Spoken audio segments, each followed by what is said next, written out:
Hi guys! So today, samahan niyo po ako. Ipapakita ko sa inyo kung paano ako gumagawa ng hair treatment nowadays using this aloe vera.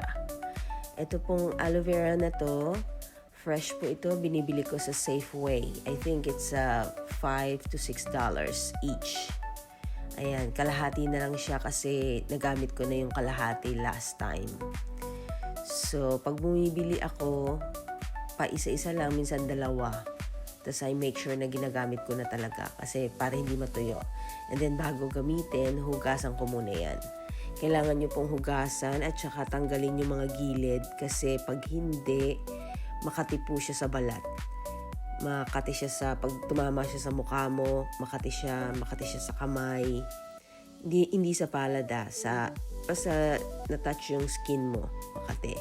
And then kakat ko yan ng maliliit na parts para hindi ako mahirapan na i-scrape mamaya. Ayan. Cut lang po natin ng maliliit. And then, kuha tayo ng maliit na kutsara at saka bowl. Diyan ko ilalagay yung gel ng aloe vera. Ayan. Kinakat ko siya ng maliliit. Mas maliit, mas maganda para hindi po kayo mahirapan na i-scrape mamaya yung gel.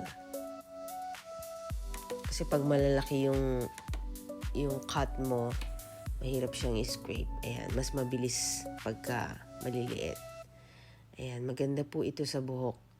Actually, napansin ko nga na may mga tumutubong bagong buhok sa akin simula nung ginawa ko itong mga, hindi naman everyday, ayan na po yung gel niya.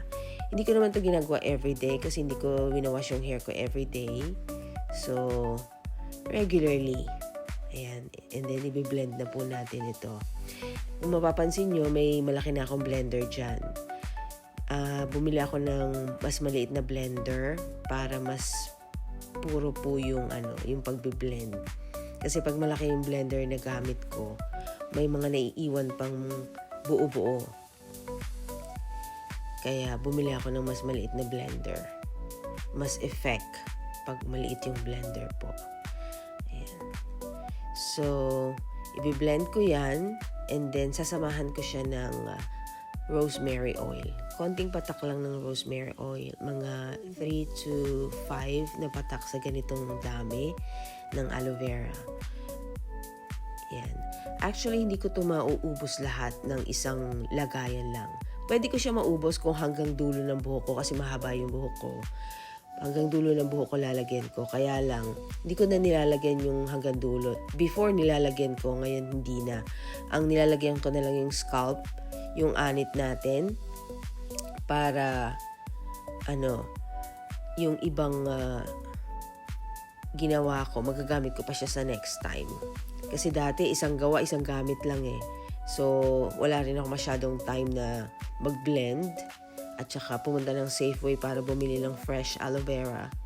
So, ayan. I-store ko yung iba, yung matitira para sa susunod kong use dito sa container. Yung iba gagamitin ko, tapos yung iba sa next use. Para itong kalahating aloe vera na to, 2 gamit ko na siya. Kasi dati isang gamit ko lang. So, masyadong maaksaya. At saka, wala nga akong time na palaging pupunta sa Safeway. Ito na. Dito na tayo sa restroom. Ayan. Fresh aloe vera with the rosemary oil. Ayan, lagay na natin. Focus sa scalp. Siyempre, hindi ako nakontento. Kaya, binuhos ko na.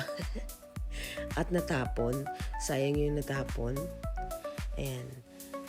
I make sure na basa lahat na lagyan ko lahat yung scalp.